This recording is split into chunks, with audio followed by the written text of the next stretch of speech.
Radhe Radhe. Hello everyone, let's begin with a new episode. Rudra ने हाथ बढ़ाया तो लेकिन इसे बंद करने के लिए नहीं। वह ड्रेस को पकड़कर उसके बाज बहुत जोर से खींचता है जिससे वह फट जाती है। आव्या तुरंत मुड़कर रुद्र को हैरानी से देखती है। रुद्र की आंखों में इस वक्त बस आव्या के जिस्म को पाने की चाहत थी। आव्या पीछे अपना चेहरा घुमाते हुए ड्रेस को देखती है, फिर रुद्र को देखकर थोड़ा जोर से कहती है, रुद्र तुम्हारा दिमाग खराब हो गया है, तुमने कपड़े क्यों फाड़े? रुद्र अब आव्या के सीने को देखता है। कपड़े फटने की वजह से कपड़े सरक कर नीचे आ गया था। आव्या की नज़र जब उसके नज़रों पर पड़ती है तो वह जल्दी से खुद को कवर करती है। रुद्र आव्या की ओर बढ़ता है तो आव्या जल्दी से पीछे हटकर आईने में सट जाती है और थोड़ा घबराहट में कहती है, ये तुम मेरे करीब क्यों आ रहे हो? रुद्र आगे बढ़ते हुए आव्या के करीब आ जाता है और उसके उन हाथों को पकड़ लेता है जिसमें आव्या खुद को कवर कर रही थी। रुद्र आव्या के दोनों हाथों को पकड़कर आईने से लगा लेता है। आव्या के चेहरे पर डर के भाव थे। रुद्र आव्या के बचे हुए ड्रेस को भी फाड़ देता है। आव्या यह देखकर उसे स्ट्रगल करने लगती है और चिल्लाती है, रुद्र ये क्या कर रहे हो? पागल हो गए हो क्या तुम? आव्या इस वक्त बस इनविया में थी। रुद्र आव्या को कसकर पकड़ते हुए अपने होठ उसके गर्दन पर चलाने लगता है। आव्या छटपटा रही थी और साथ ही चिल्ला भी रही थी। रुद्र के होठ बेताशा आव्या के गर्दन को चूम रहे थे। आव्या का चिल्लाना बाहर तक जारी था। स्टाफ चेंजिंग रूम में बाहर खड़े होकर देख रहे थे। उनसे रुद्र को अंदर जाते हुए देखा था, जिस वजह से उनकी हिम्मत नहीं हो रही थी आवाज़ लगाने की या किसी को बुलाने की। वहीं अंदर आव्या छटपटाते हुए कहती है, रुद्र नो, ये क्या कर रहे हो तुम? रुद्र अब आव्या के बाकी कपड़े निकालने के लिए तैयार था, लेकिन वह कुछ भी करती उससे पहले आव्या अपने हाथों को छुड़ाकर एक पंच उसके चेहरे पे मारती है। एकदम से रुद्र होश में आता है और वह सर उठाकर काव्या को देखता है तो एकदम से अपनी आंखें बंद कर लेता है। आव्या जल्दी से ड्रेस उठाकर खुद को कवर करती है और रुद्र को देखती है।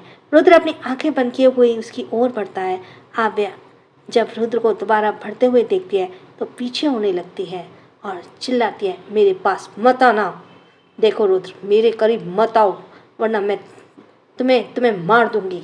रुद्र आव्या की बहुत बिल्कुल भी नहीं सुनता और उसके करीब जाता। वह देखकर आव्या जोर से उसके पेट में पंच करती है।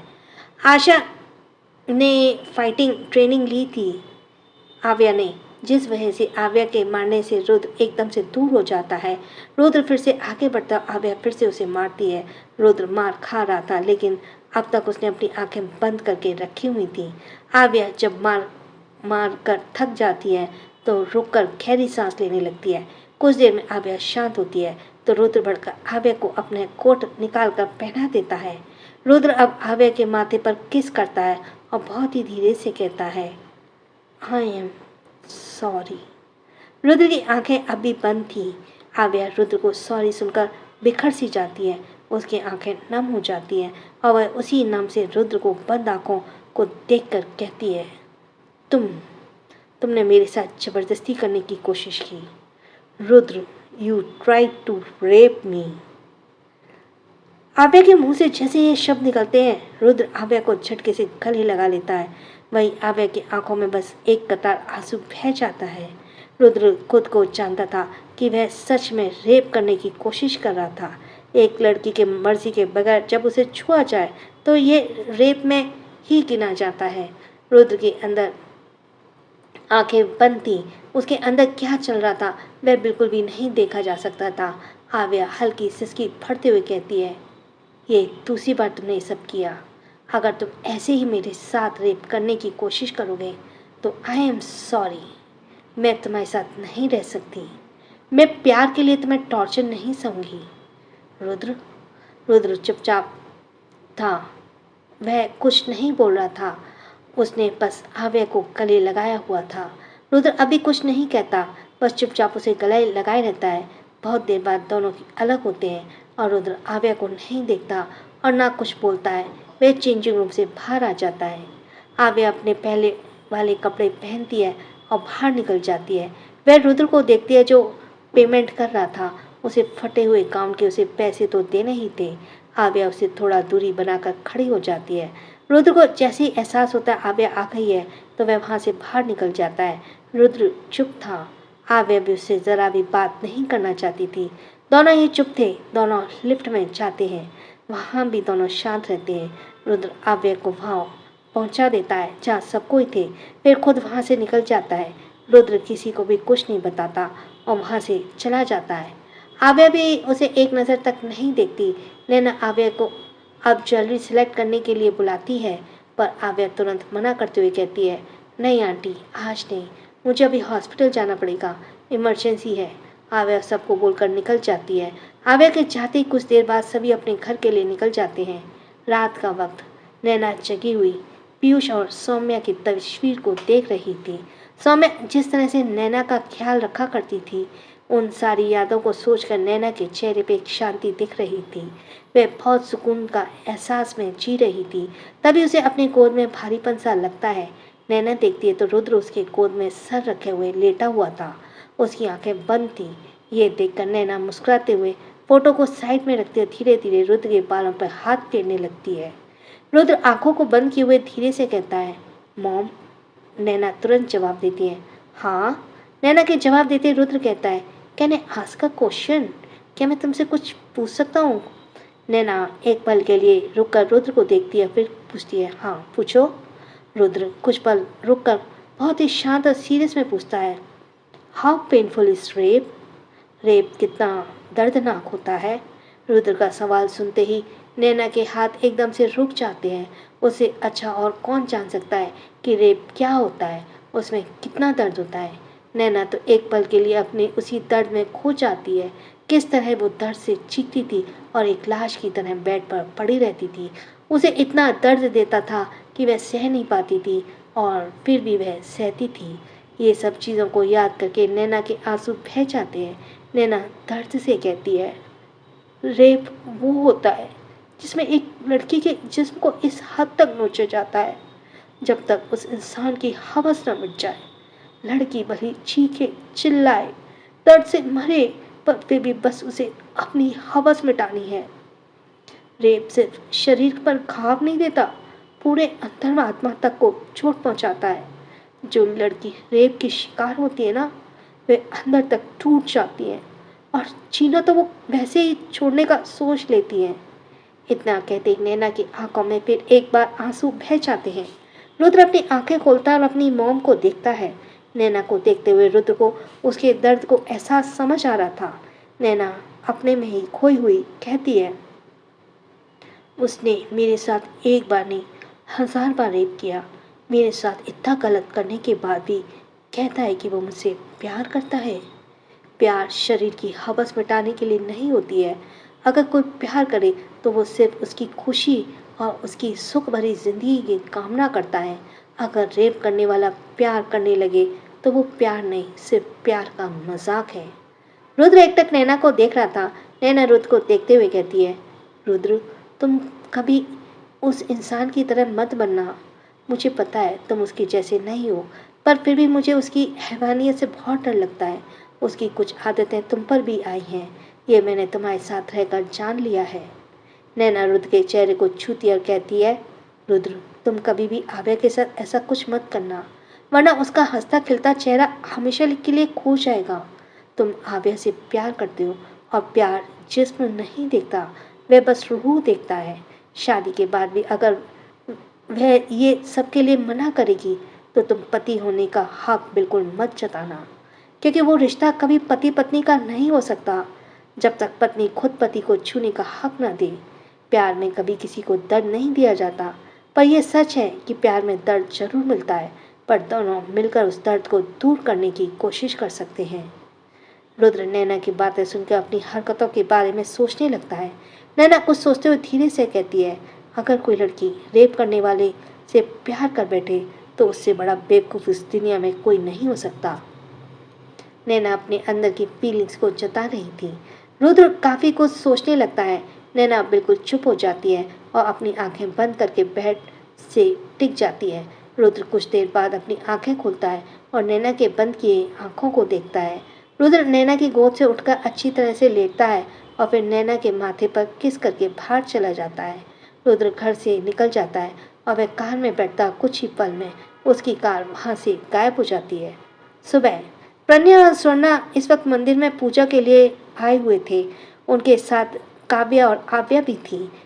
आव्या मंदिर आकर बहुत अच्छा महसूस कर रही थी। मंदिर के एक कोने में स्प्रा बैठी हुई थी। वह चुप थी और किसी सोच में खोई हुई थी। स्प्रा को यहाँ कोई नहीं था, इसलिए उसका रुकने का भी कोई ठिकाना नहीं था। स्प्रा हर दिन पुलिस के चक्कर लगा रही थी ताकि शौर को बाहर निकाल सके, लेकिन आदित्य ने ऐसा कंप्लेन किया था कि उसे कोई बाहर नहीं निकाल ही सकता था। काव्या सीढ़ी के सामने खड़ी होकर फोन से कहती है, मिस्टर हस्बैंड, आप भी एक बार आइए ना दर्शन के लिए। कितने वक्त से आप मंदिर नहीं आए हैं। आदित्य तुरंत मना करते हुए कहता है, नो वाइफी, मुझे अभी काम है, तुम जल्दी आओ, मुझे अभी निकलना है। काव्या मुंह बनाकर जिद करती हुई कहती है, आइए ना एक बार तो आइए, फिर चले जाना काम करके। आदित्य फिर काव्य को मना करता है, पर काव्या बहुत जिद्दी थी। वह भी आदित्य को पता था। आखिर में उसे आना ही पड़ता है। आदित्य कार से निकलकर सीढ़ियों से ऊपर जाने लगता है। काव्या उसे आता देखकर खुश हो जाती है। आदित्य काव्य के पास जाता है और उसे घूरते हुए कहता है, जिद्दी वाइफी, तुम हमेशा जिद्दी ही रहोगी। काव्या प्राउडली स्माइल करती है और कहती है, आप चलिए। इतना कहते काव्या आदित्य का हाथ पकड़कर मंदिर की ओर ले जाती है। दोनों के कदम मंदिर की ओर ही जा रहे थे, तभी अचानक कोई रोते हुए आदित्य के पैर पर गिर जाता है। आदित्य और काव्या दोनों यह देखकर हैरान हो जाते हैं। आदित्य के पैरों पर गिरा और कोई नहीं, स्प्रा थी। वह एक कोने में बैठी थी, पर तभी अचानक उसकी नजर आदित्य पर गई। स्प्रा रोते हुए आदित्य के पैरों पर पकड़कर कहती है, प्लीज़ उन्हें जेल से निकाल दीजिए, वो बहुत अच्छी है, उन्होंने कभी मेरे साथ गलत नहीं किया। आदित्य और काव्य के पैरों में गिरी हुई थी। ये देखकर काव्य और आदित्य दोनों ही हैरान थे। स्प्रा को देखते हैं, स्प्रा रोते हुए कही जा रही थी, प्लीज़ उन्हें जेल से आज़ाद कर दीजिए, उनकी गलती के लिए मैं आपसे माफ़ी मांगती हूँ। आदित्य सर्द आवाज़ में कहता है, उससे गलती नहीं, गुनाह किया है, पूरे परिवार को जान से मारने की कोशिश की है उसने। आदित्य को भले अपना सिर्फ गुस्सा दिख रहा था, लेकिन काव्या को स्प्रा की तकलीफ दिख रही थी। काव्या आदित्य को हाथ पकड़ती है और उसके आंखों में देखने लगती है। आदित्य भी काव्य को देखने को आंखों में देखता है।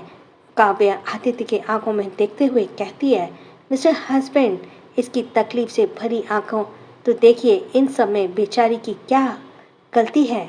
आदित्य काव्य को गुस्से से कहता है, तो तुम क्या चाहती हो वाइफी? इसकी बात सुनकर मैं शौर्य से बाहर निकाल दूं? काव्य अपनी पलकें झपकाती है, जिसे देखकर आदित्य काव्य के हाथ को झटक कर कहता है, कभी नहीं, इतनी आसानी से मैं उसे नहीं छोड़ूंगा। इतना कहते ही आदित्य अपने पैरों को छुड़ाता है और वहां से चला जाता है। तो वह स्प्रा जमीन पर पड़ी रोते जा रही थी। काव्य आदित्य को देख रही थी, पर उसकी नज़र स्प्रा पर चली गई।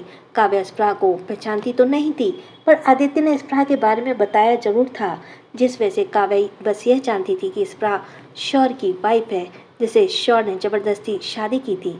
काव्या स्प्रा को नीचे से उठाती और कहती है, आप फिक्र मत करिए, हम मिस्टर हस्बैंड को मना लेंगे। स्प्रा अब भी चुप नहीं होती। काव्या उससे कहती है, शौर ने गलती ही ऐसी की है कि उसे माफ़ करना इतना आसान नहीं है। आप एक काम कीजिए, आप हमारे साथ हमारे घर चलिए, आपको अच्छा लगेगा और शौर को हम जल्दी से बाहर निकाल लेंगे। वो है तो हमारे बेटे ही, उस हिसाब से आप हमारी बहू हुई।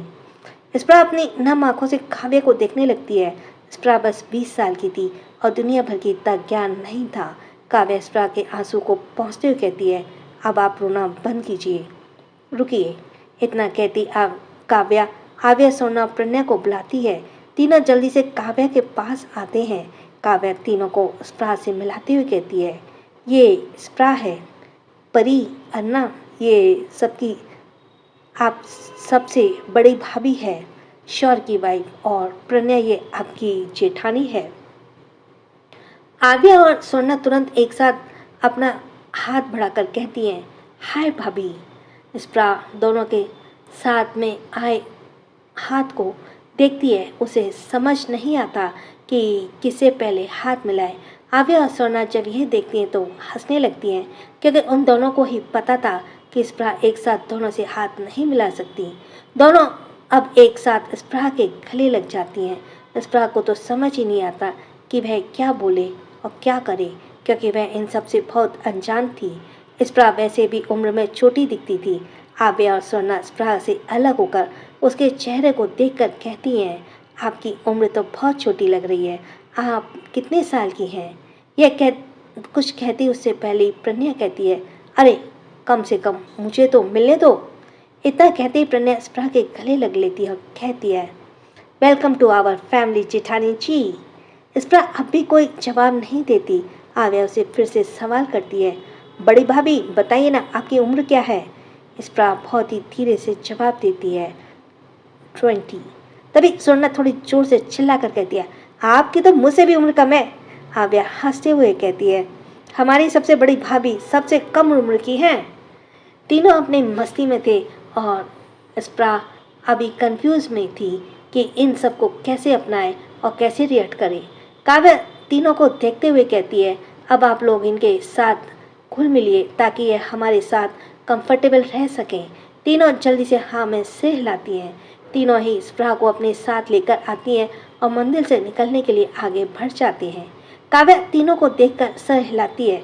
तीनों ही इतनी फ्रेंडली थे कि किसी को भी पल भर में फ्रेंड बना लें। घर पहुंचकर काव्या सभी स्प्रा से मिलते हैं और स्प्रा को भी सभी से इंट्रोड्यूस कराती है। स्प्रा शांत थी और किसी से कुछ भी नहीं कह रही थी और ना ही किसी से मिलने से कंफर्टेबल थी। शौर्य का इतना बड़ी फैमिली होगी उसने कभी नहीं सोचा था, क्योंकि हमेशा तो वह सिर्फ एक विला में ही अकेले इंसान के साथ रहती थी और उसके साथ हट्टे कट्टे बॉडीगार्ड्स के साथ। स्प्रा को पूरी सिंघानिया फैमिली पसंद तो बहुत आती है क्योंकि सभी बहुत अच्छे से उसे पेश आ रहे थे। एक पल के लिए तो स्प्रा शौर्य के बारे में भूल ही जाती है। काव्या स्प्रा को रूम रेडी करवाती है और उसे पहले कुछ खिलवाती है और फिर आराम करने के लिए कमरे में भेज देती है। स्प्रा आराम करने के लिए चली जाती है क्योंकि वह भी कुछ दिनों से ढंग से सोई नहीं थी और ना ही उसने कुछ ढंग से खाया था। स्प्रा कमरे में जाती और बेड पर लेटकर पूरे कमरे को देखने लगती है। वह कमरा बहुत ही बड़ा खूबसूरत था, पर स्प्रा को इतनी अच्छी नहीं लग रही थी क्योंकि वह तो सिर्फ शौर्य के साथ रहना चाहती थी। कमरे को देखते हुए स्प्रा को शौर्य के साथ रहते वक्त की याद आ जाती है। फ्लैशबैक। शादी चाहे जैसी भी हुई हो, वह एक ज़बरदस्ती थी। उसे ज़बरदस्ती में स्प्रा अपने माँ बाप से बिछड़ चुकी थी, जिसके गम में वह बीमार पड़ गई थी। शौर्य स्प्रा को बीमार होने से बहुत ज़्यादा परेशान हो गया था, पर उसने यह अपने चेहरे पर आने नहीं दिया था। उसका हमेशा एक्सप्रेशनलेस चेहरा बरकरार रहता था। स्प्रा बेड पर लेटी हुई थी और उसके चेहरे पे असहाय दर्द दिख रहा था। शौर्य उसके पास बैठा हुआ बार बार ठंडे पानी की पट्टी कर रहा था। घड़ी के रात के 2 बज रहे थे और शौर्य की आंखों में कोई नींद नहीं थी। शौर्य के आंखों में स्प्रा के लिए प्यार साफ झलक रहा था। स्प्रा के माथे पर ठंडी पानी की पट्टी करते करते सुबह हो जाती है। शौर्य स्प्रा के सर पर हाथ रखता है जो अब नॉर्मल हो चुकी थी। यह देखकर शौर्य फ्रेश होने के लिए वॉशरूम चला जाता है। जब वह बाहर आता है तो देखता है कि स्प्रा उठकर बैठी हुई है और उसके चेहरे पे उदासी के सिवाय कुछ नहीं दिख रहा है। शौर्य उसके पास जाता है और कहता है, अब कैसे फील हो रहा है? स्प्रा शौर्य को गुस्से से घूरती है। उसके गुस्से भरी नज़र को देखकर शौर्य अपने दिल पर हाथ रखकर कहता है, उफ, ये नज़रों की तपिश मेरे जिस्म तक तो घबराहट का एहसास दिला रही है। इतना कहते ही शौर्य धीरे से मुस्कुराकर स्प्रा के पास बेड पर बैठ जाता है। शौर्य स्प्रा को देखते हुए कहता है, क्या बीवी, कल हमारी सुहागरात थी और तुमने बीमार होकर उसे वेस्ट कर दी। स्प्रा गुस्से से कहती है, सुहागरात माय फुट, मैं तुम्हारे ऊपर पुलिस कंप्लेंट करूंगी। ऐसे केस करूंगी कि तुम जेल में ही सड़ते जाओगे। स्प्रा की यह बात सुनते ही शौर्य तिरछा मुस्कुराता है और मुस्कुराते हुए कहता है, अच्छा। इतना कहकर वह स्प्रा की ओर फ़ोन बढ़ा देता है और फ़ोन को बढ़ाते हुए कहता है, लो कॉल करो और जो भी कंप्लेन करनी है, जैसे भी कंप्लेन करनी है करो। स्प्रा जल्दी से फ़ोन लेती है, कॉल करती है। वह कॉल उसके करके सब कुछ बताती है, लेकिन जब वह आखिर में शौर्य का नाम बताती है तो पुलिस वाले तुरंत स्प्रा को मना कर देते हैं। शौर्य बेंगलोर का जाना माना गुंडा जैसा था। वह लीगल का काम करता था, इलीगल का काम करता था। उसके रास्ते में जो आए उसके कभी जान नहीं बच सकती थी। उसकी ज़िंदगी शौर्य इस तरह से खराब कर देता था कि वह मरने के लिए तड़प जाए। स्प्रा का बोलना बिल्कुल बेकार हो जाता है।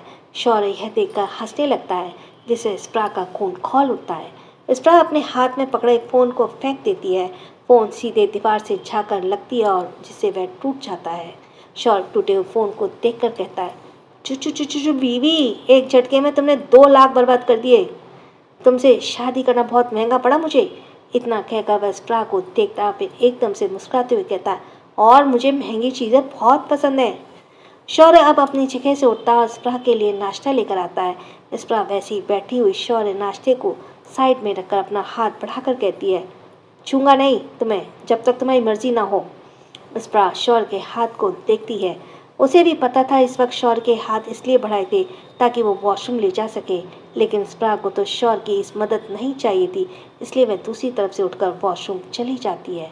Flashback ends. स्प्रा शौर्य के पहले दिन की हरकतों को याद करते हुए अपनी आंखें बंद कर लेती है। उसे इस वक्त सच में वो शौर्य की बहुत याद दिला रही थी। स्प्रा उसी तरह से उसे याद करते हुए नींद के आगोश में चली जाती है। आव्या एक सुनसान सी जगह पर जाकर खड़ी हो जाती है और सामने की ओर देखती है और कहती है, तुमने मुझे यहाँ क्यों बुलाया? आव्या ने इस वक्त सामने खड़े रुद्र को देखकर यह सवाल की थी। रुद्र इस वक्त आव्या को पीट करके खड़ा था। रुद्र चुपचाप सामने की ओर देख रहा था। कुछ देर तक रुद्र वैसे ही खड़ा रहता है और फिर आव्या की ओर पलटता है। आव्या देखती रुद्र के एक्सप्रेशन बिल्कुल शांत थे। रुद्र आव्या की ओर बढ़े कदम उसके सामने खड़ा हो जाता है। दोनों एक दूसरे की आंखों में ही देख रहे थे। रुद्र एक हाथ बढ़ाकर आव्या का हाथ पकड़ लेता है। आव्या उसके हाथ को देखने लगती है। रुद्र अपने कदम पीछे करते हुए आव्या को अपने साथ ले जाता है। आव्या समझ नहीं पा रही थी आखिर रुद्र करना क्या चाहता है। दोनों ने मॉल में इंसिडेंट से कोई बात नहीं की थी, लेकिन शाम के वक्त ही रुद्र का कॉल आया था। रुद्र ने आव्या को यहाँ पर बुलाया था। आव्या आ भी गई। रुद्र पीछे होते होते रुक जाता है और आव्या के चेहरे को देखते हुए कहता है, कल हमारी एंगेजमेंट है। इससे पहले मैं तुम्हें अपने बारे में कुछ बताना चाहता हूँ। मैं तुम्हें खोना नहीं चाहता, इसलिए ये कभी नहीं कहूँगा कि तुम मुझे छोड़कर चली जाओ। आव्या एकटक रुद्र को देखती रहती है। रुद्र प्यार से आव्या को गाल से छूते हुए कहता है, मैंने उस दिन तुम्हारे साथ वो सब किया, वो मुझे खुद नहीं पता। कभी कभी मैं खुद पर काबू भी कंट्रोल नहीं कर सकता। इसका रीज़न भी मुझे पता है। रुद्र इतना बोलते ही अपना हाथ पीछे कर लेता है। फिर कहता है, डैड ने मुझे हमेशा बचपन से ही मुझे बहुत कुछ सिखाया। सिर्फ गन चलाना या फाइटिंग ही नहीं, उन्होंने मेरे अंदर सेक्सुअली डिज़ायर भी पैदा की थी।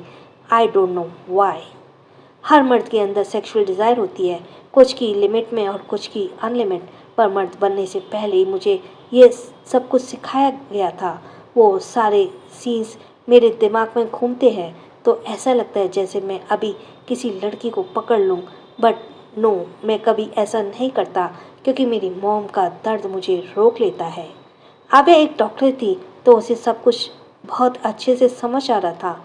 रुद्रांश ने एक तरफ से रुद्र को भी टॉर्चर किया था। वे आव्या को साफ समझ आ रहा था एक बच्चे के अंदर सेक्सुअल डिज़ायर पैदा करना बहुत ज़्यादा खतरनाक साबित हो सकता है। वहाँ रुद्र था, यहाँ रुद्र था तो उसने खुद को रोक लिया था सिर्फ अपनी मॉम के दर्द की वजह से। रुद्र एकदम से आव्या के बहुत करीब आता है और उसके चेहरे के दोनों हाथों से पकड़ कर कहता है, you know baby, first time ऐसा हुआ था कि मैं खुद को कंट्रोल नहीं कर पाया था। आई डोंट नो तुमने ऐसा क्या, मैं तुम्हें देखकर कभी खुद को कंट्रोल नहीं कर पाता।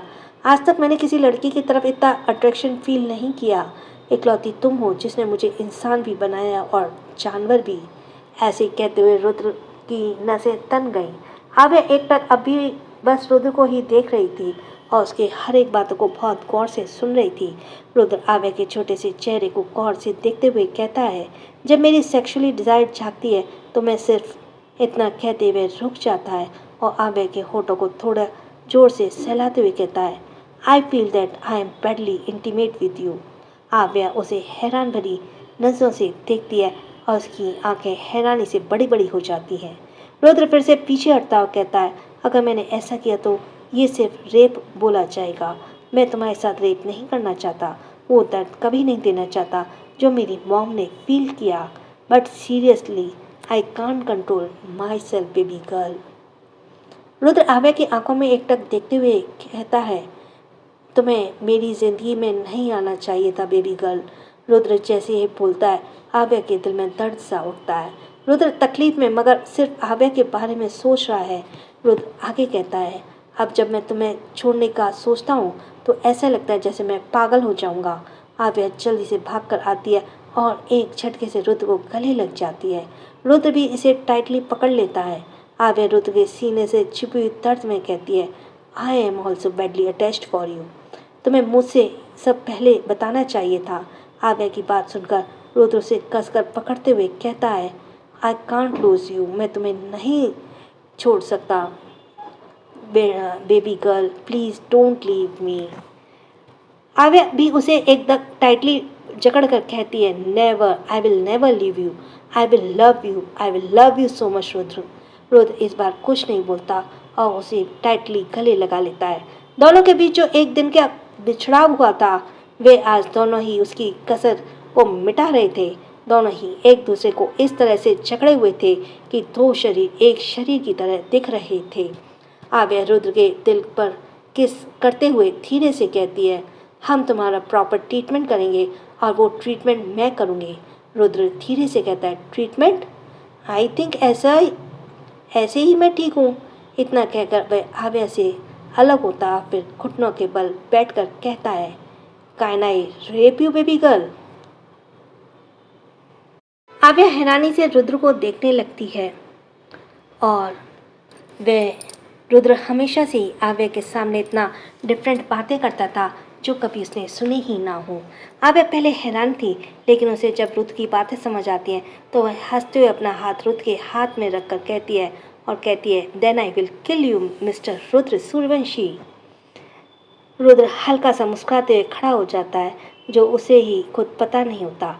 आव्या उसकी स्माइल देखकर शॉक्ड हो जाती है, क्योंकि उसने पहली बार रुद्र की एकदम प्योर स्माइल देखी थी, लेकिन तुरंत ही रुद्र खुद से फेस एक्सप्रेशन सही कर लेता है।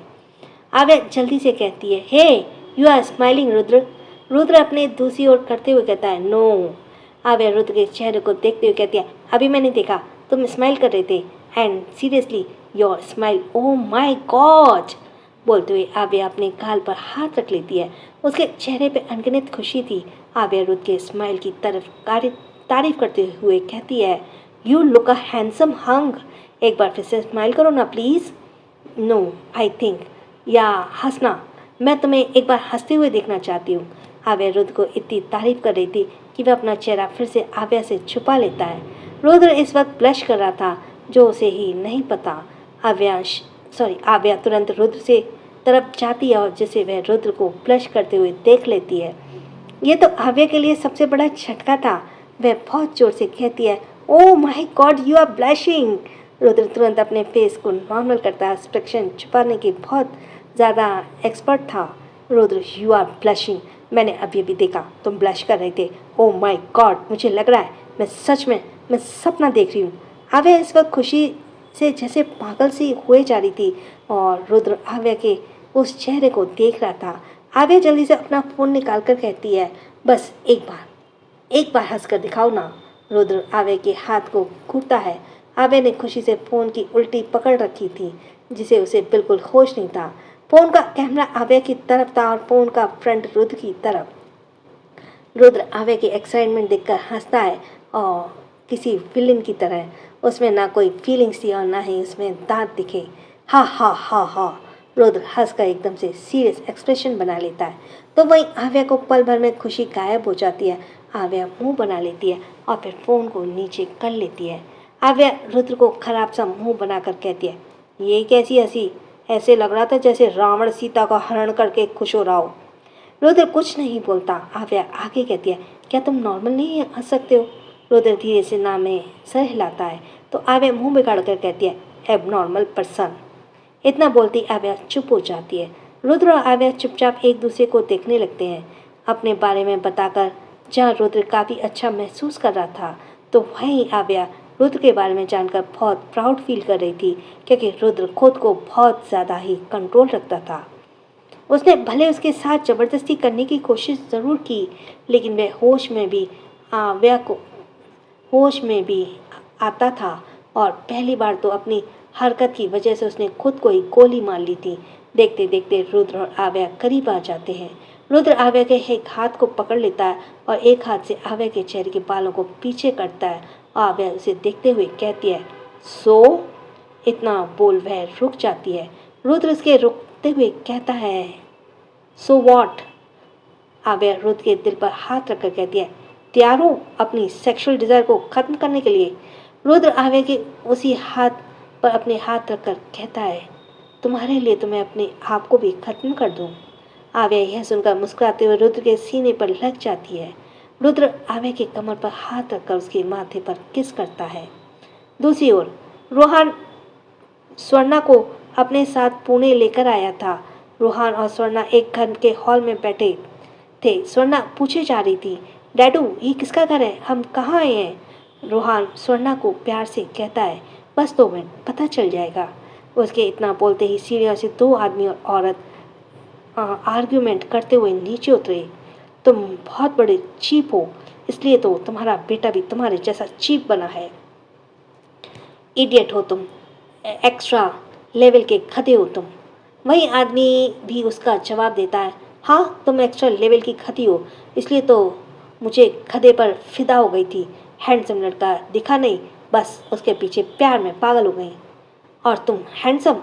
बहुत अच्छा जोक था, मैंने तुम्हें पसंद किया, वरना कोई पागल लड़की भी होती ना तो तुम्हें पसंद नहीं करती।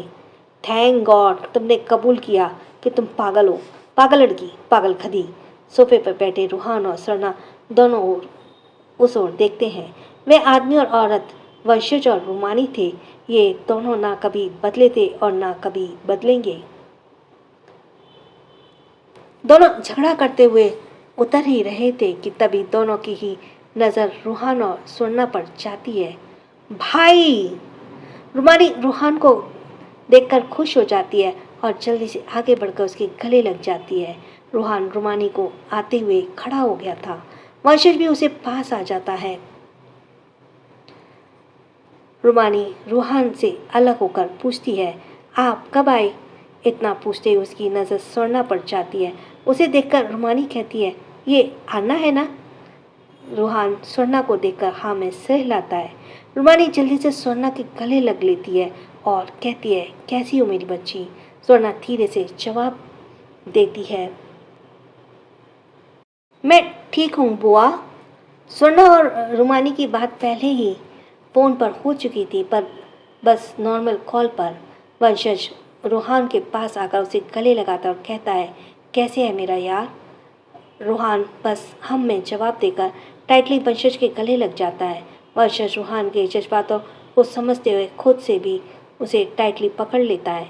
कुछ देर बाद दोनों अलग होते हैं और रूहान सोफे पे बैठते हुए वंशज और रूमानी को घूरते हुए कहता है, तुम दोनों को मैं कितने दिनों से वहाँ बुला रहा हूँ, तुम लोग आ क्यों नहीं रहे? वंशज तुरंत कहता है, अरे यार क्या बताऊँ, रूवंश हमेशा बिजी रहता है और ये रूम उसके बिना कहीं जाना नहीं चाहती। रूमानी जल्दी से कहती है, हाँ तो मुझे अपने बच्चे की फिक्र है, एक बार मैं उसे खो चुकी हूँ, दूसरी बार मैं उसे खोना नहीं चाहती। बोलते हुए रूमानी बहुत ज़्यादा सीरियस हो जाती है। जब पूरा सिंघानिया विला आग की लपटों में घिरा हुआ था और सब लोग भाग रहे थे, तभी वंशज और रूमानी ने अपने पहले बेटे रूवंश को खो दिया था। रूवंश उस अटैक का शिकार हो गया था, जिस वजह से रूमानी की हालत बहुत ज़्यादा खराब हो गई थी। रूवंश उस वक्त मर गया था। वंशज रूमानी की हालत को देखकर सिंघानिया फैमिली से उसे दूर ले गया, क्योंकि सभी ऐसी हालत में थे कि वहाँ रूमानी का रहना सही नहीं था। कुछ 1 साल बाद रूमानी फिर से प्रेग्नेंट हुई और फिर से एक और बेटा हुआ। दोनों ने अपने पहले बच्चे को फिर से जन्म सोचकर रूवंश ही नाम रखा। ये रूवंश भी उस रूवंश की तरह ही दिखता था, जिसे रूमानी की उसकी याद बहुत ज़्यादा नहीं आती थी। उसने अपने दूसरे बच्चे को भी अपना पहला बच्चा नाम लिया। कभी कभी रूमानी की उसकी बहुत याद आती थी। उस वक्त वह बस रो दिया करती थी। रूमानी को जब सिंघानिया फैमिली के साथ रहने से डर लगता था, क्योंकि सिंघानिया फैमिली हमेशा दुश्मनों से घेर में रहते थे। इस वजह से रूमानी ने रूवंश को अब किसी से भी नहीं मिलाया था। वह कभी रूवंश को सिंघानिया फैमिली के पास लेकर नहीं जाती थी। रूहान और वंशज रूमानी के डर को देखकर कुछ नहीं कहते थे। रूमानी बहुत सीरियस होकर कहती है, हम यहीं ठीक है भाई, मैं तो कहती हूँ आप भी अन्ना को लेकर यहाँ आ जाओ।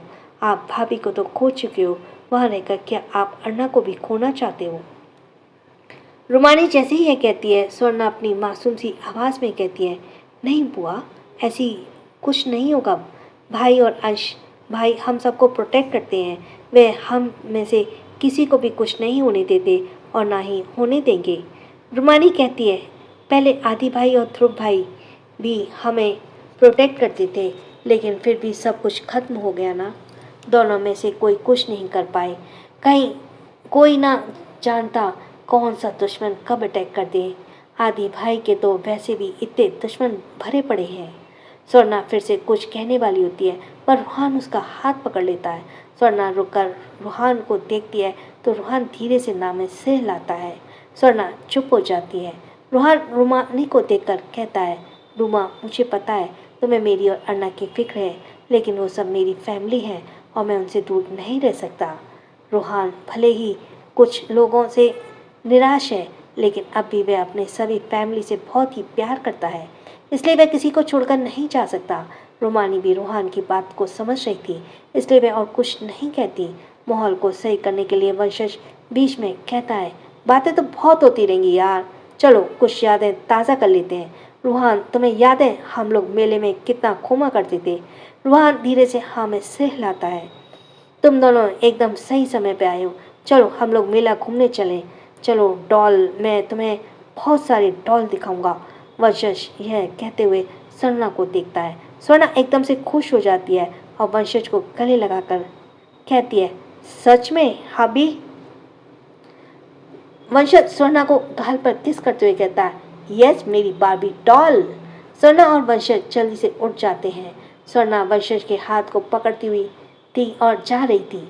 दोनों को जाता हुआ देखकर रूहान और रुमानी भी उठकर खड़े होते हैं और उनके पीछे जाते हैं। मेले में वंशज और रुमानी स्वर्णा के लिए बड़े बड़े टेडी बियर ले रहे थे। टेडी बियर को देखते हुए स्वर्णा के होठों पर मुस्कुराहट ही नहीं जा रही थी। वह बिल्कुल बच्चों की तरह खुश हो रही थी। रूहान बस स्वर्णा को देखे जा रहा था। स्वर्णा में पूरी स्वरा जैसी क्वालिटीज़ थी।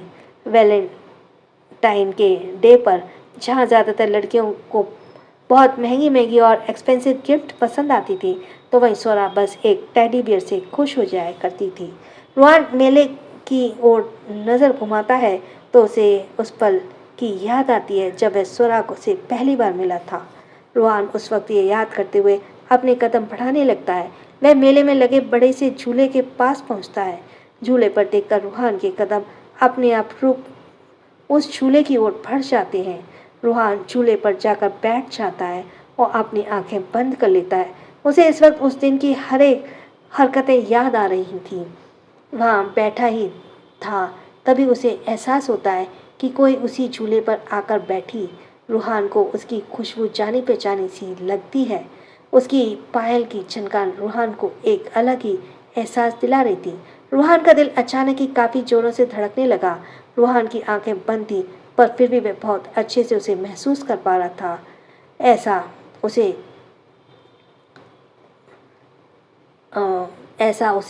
एहसास हो रहा था जैसे कोई बहुत ही जाना पहचाना एहसास हो।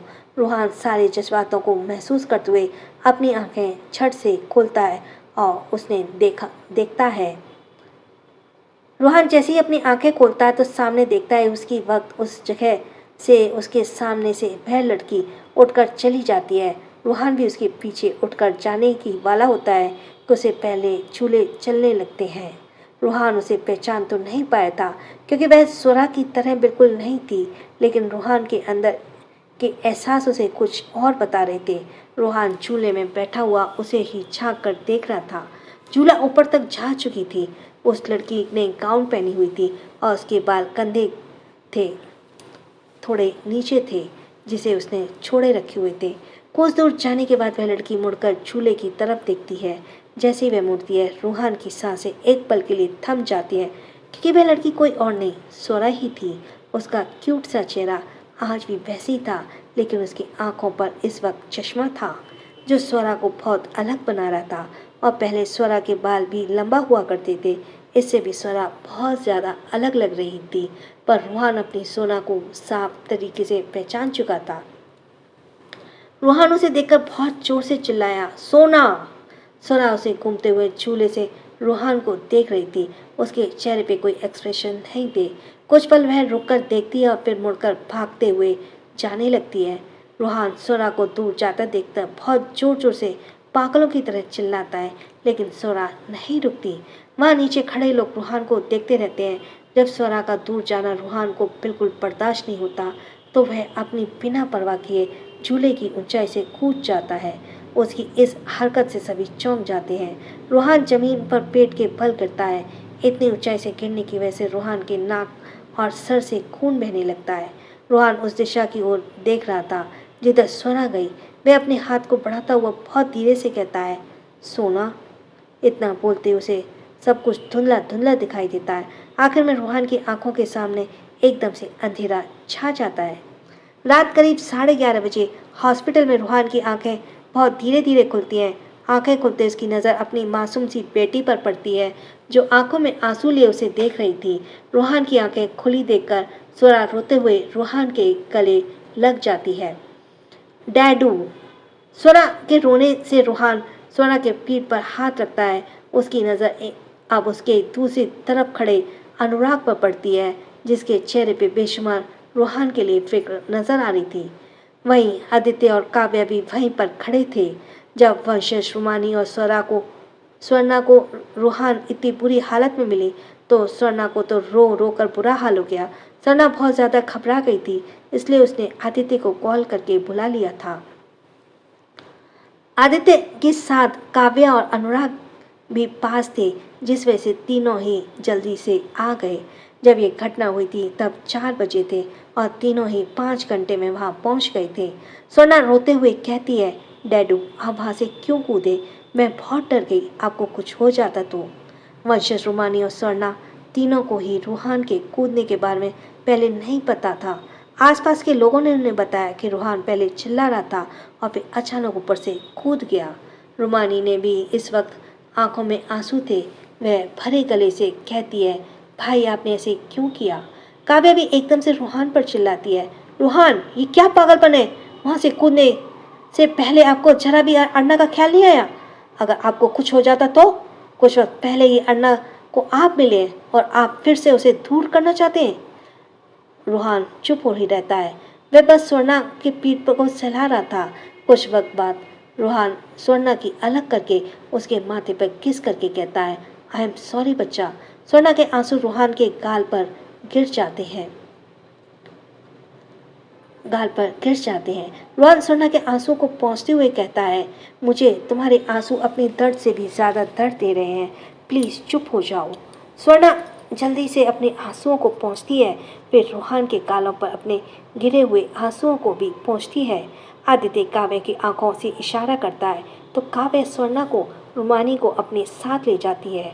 वंश रूहान को गुस्से से घूरते हुए कहता है, अगर इतना ही मरने का शौक था तो वैसे जगह से क्यों कूदे जहाँ लोग तुम्हें बचा सकें? ऐसी जगह से कूदना चाहिए था ना, जहाँ कोई देख नहीं पाता। वंशज की बातों में जितना गुस्सा भरा था उतना उसमें प्यार भी छुपा हुआ था, इसलिए कोई उसकी बात को बुरा नहीं मानता। रूहान जब कुछ नहीं बोलता तो वंशज फिर से गुस्से में कहता है, अब बोलना, चुप क्यों है? रूहान जवाब देता है, बहुत साल बाद तुम्हारी डांट सुन रहा हूँ, तो तुम बोलते रहो, मैं सुनता रहूँगा। यह सुनकर वंशज आगे बढ़कर जल्दी से रूहान को हक कर लेता है। वंशज इमोशनली होकर कहता है, मैं अपने भाई और परिवार को खो चुका हूँ, अब तो मैं नहीं खोना चाहता यार। कुछ नहीं होगा मुझे, तुझ जैसे सच्चा दोस्त जो मेरे साथ है। रूहान वंशज की पीठ पर हाथ रखकर कहता है। वंशज अलग होकर खड़ा हो जाता है। रूहान की नज़र अब फिर एक बार अनुराग पर जाती है, जो रूहान के गले लगाने का बेकरार था, लेकिन वह रुका हुआ था। इस हर वक्त एक अनुराग ही था जो हमेशा दर्द में उसे साथ रहता था, उसके दर्द को हमेशा महसूस करता था, उसके दर्द को खुद का दर्द मना करता था। रूहान अनुराग अब फिर से नजरें हटा लेता है। अनुराग का दिल तड़प उठता है। आदित्य आगे बढ़कर अनुराग के कंधे पर हाथ रखता है और धीरे से थपथपाता है। अनुराग आदित्य को देखता है तो आदित्य उसे आंखों से आगे बढ़ने का इशारा करता है। अनुराग पहले तो समझ नहीं पाता कि वह क्या करे, लेकिन जब उसे बिल्कुल भी रूहान का दर्द सहा नहीं जाता तो वह जल्दी से तेज कदमों से जाकर झट से रूहान को गले लगा लेता है। अनुराग की आंखों से इस वक्त बस तड़प दिख रही थी। वहीं रूहान चुप था, उसके चेहरे पे कोई भी एक्सप्रेशन नहीं दिख रहे थे। अनुराग बहुत दर्द में कहता है, रूहान तुम मुझसे बात ना करके, मुझे नज़रअंदाज करके मुझे मौत से भी बदतर सजा दे रहे हो। फिर वह आगे कहता है, शायद सच में मुझे लगता है कि मैं ये डिज़र्व करता हूँ। मुझसे नफरत कर लो लेकिन प्लीज़ मुझसे अपना दर्द मत दूर मत करो। रूहान अब धीरे से अनुराग के पीठ पर हाथ रखता है। रूहान को इस वक्त स्वरा की वो झलक याद आ रही थी जिस स्वरा को वह सबसे मरा हुआ समझ रहा था। वह तो कभी मरी ही नहीं थी, जिसे पूरे मरे हुए स्वरा की वजह से वह अनुराग से नफरत करने लगा था, वह तो अभी भी जिंदा थी। रूहान अपने ही हरकतों से बहुत ज़्यादा शर्मिंदा था। उसकी तो अनुराग से नज़र मिलाने तक की हिम्मत नहीं हो रही थी। रूहान शर्मिंदा से अपनी आंखें कसकर बंद कर लेता है और उसके मुंह से कोई शब्द भी नहीं निकल रहे थे। आदित्य अब रूहान को देखते हुए कहता है, रूहान तुम इतने ऊपर से कूदे क्यों थे? क्योंकि तुम पागल तो नहीं हो जो बिना मतलब के कूदोगे। आदित्य के सवाल करने पर अनुराग रूहान को अलग होकर खड़ा हो जाता है। रूहान की आंखें अब भी बंद थी और उसकी आंखों के सामने बस उस वक्त का सीन चल रहा था। उसे बार बार मुड़कर देखती हुई स्वरा दिख रही थी। रूहान अपनी यादों में खोया हुआ धीरे से कहता है, सोना। इतना बोलकर रूहान चुप हो जाता है। सभी ने उसकी बात सुन ली थी, जिससे तीनों ही शॉक हो जाते हैं। रूहान आदित्य को देखकर कहता है, सोना जिंदा है। वंशज बहुत जोर से बोलता है, व्हाट? रूहान बहुत मुश्किल से उठकर बेड से टिक कर बैठता और कहता है, हाँ आज मैंने उसे देखा। वो मेरे बिल्कुल करीब आई थी लेकिन पता नहीं क्यों वो मुझसे दूर चली गई। वंशज तुरंत बोलता है, लेकिन रूहान ये कैसे हो सकता है? हमने खुद उस विला में चलते हुए देखा था और भाभी विला के अंदर ही थी। कहीं तुम्हें कोई गलतफहमी तो नहीं हो रही है? क्योंकि अगर भाभी होती तो वो तुमसे दूर क्यों भागती? रूहान कहता है, मैं सोना को बहुत अच्छे से पहचानता हूँ, वो सोना ही थी। आदि भाई मैं सच कह रहा हूँ, वो मेरी सोना ही थी। बोलते हुए रूहान आदित्य को देखता है। आदित्य उसकी बातें सुनकर कुछ सोचने लगता है। अनुराग कुछ सोचते हुए कहता है, ऐसा भी तो हो सकता है कि उस वक्त स्वरा विला में निकल गई हो। रूहान को तो एक ही चीज़ खटक रही थी, स्वरा उसे देखकर क्यों भागी, क्यों उसे दूर चली गई। आदित्य तीनों को इस वक्त परेशान देखकर कहता है, ओके मैं पता लगाता हूँ, लेकिन उससे पहले अन्ना को इसके बारे में मत बताना, क्योंकि अगर वह स्वरा नहीं हुई तो उसे बहुत ज़्यादा तकलीफ होगी। रूहान हाँ में सहलाता है। वहीं कैंटीन में काव्या स्वर्णा के खाने खिला रही थी और उसे तसल्ली दे रही थी। रूहान अब बिल्कुल ठीक है और अब से वह ऐसा कुछ नहीं करेगा। रुमानी स्वरा के प्रति काव्य की ममता को देख रही थी। रुमानी के मुंह से अनजाने में ही निकलता है, भाभी अयान और प्रिंसेस कैसे हैं? काव्या रुमानी को देखती और कहती है, ठीक है रुमा, आप बताइए आप कैसी हैं और आपका बेटा? इतना बोलते ही वह रुक जाती है। रुमानी हाँ में सहलाती है। काव्या ये देखकर मुस्कुराते ही कहती है, चलो अच्छा है, आप लोग खुश हैं और सुखी हैं। वैसे रुमा कल पूरी परी की एंगेजमेंट है, तो अगर आपका दिल करे परी को आशीर्वाद देने का तो हमें बहुत खुशी होगी और परी को भी बहुत खुशी होगी। काव्या की ऐसी बातें सुनकर रुमानी को बिल्कुल भी अच्छा नहीं लगता। वह कहती है, भाभी आप ऐसी क्यों कह रही हैं? काव्या मुस्कुराते हुए कहती है, हमें माँ से सब कुछ बता दिया है, आप किस तरह हमारे परिवार से अपने बेटे को दूर रख रही हैं और खुद को भी दूर रख रही हैं। भाभी आप ऐसी बातें क्यों कर रही हैं? तो काव्या ने कहा कि हमें माँ ने सब कुछ बता दिया, आप किस तरह हमारे परिवार से अपने बेटे को दूर रख रही हैं और खुद को भी दूर कर रही हैं। काव्या मुस्कुराते हुए ही कह रही थी, पर एकदम से उसकी मुस्कुराहट गायब हो जाती है। काव्या रुमानी का हाथ पकड़कर कहती है, रूमा हमें पता है आपने अपना बच्चा खोया है, आप बहुत दर्द में जिए हैं, आपको डर है कि फिर से वो सब ना हो जाए। लेकिन जब वंश को कोई दुश्मन आप लोगों पर इसी तरह से अटैक कर दे तो क्या आप उस वक्त वंश को भी छोड़कर चली जाएंगी, उनसे भी दूर हो जाएंगी? काव्या की यह बात सुनकर रुमानी सर झुका लेती है। उसे समझ आ चुका था कि उसने कितनी बड़ी गलती की है। उसने डर की वजह से अपने परिवार को दोष समझकर काव्या रुमानी के हाथ को अपना हाथ हटाकर कहती है, आपको अगर हमारी बात बुरी लगी हो तो हमें माफ़ कर दीजिएगा।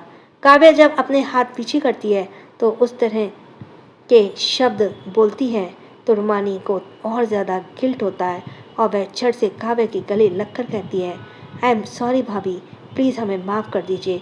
अनजाने में हमें शायद हमने आदि भाई और आपने पूरे परिवार के जिम्मेदार ठहरा दिया।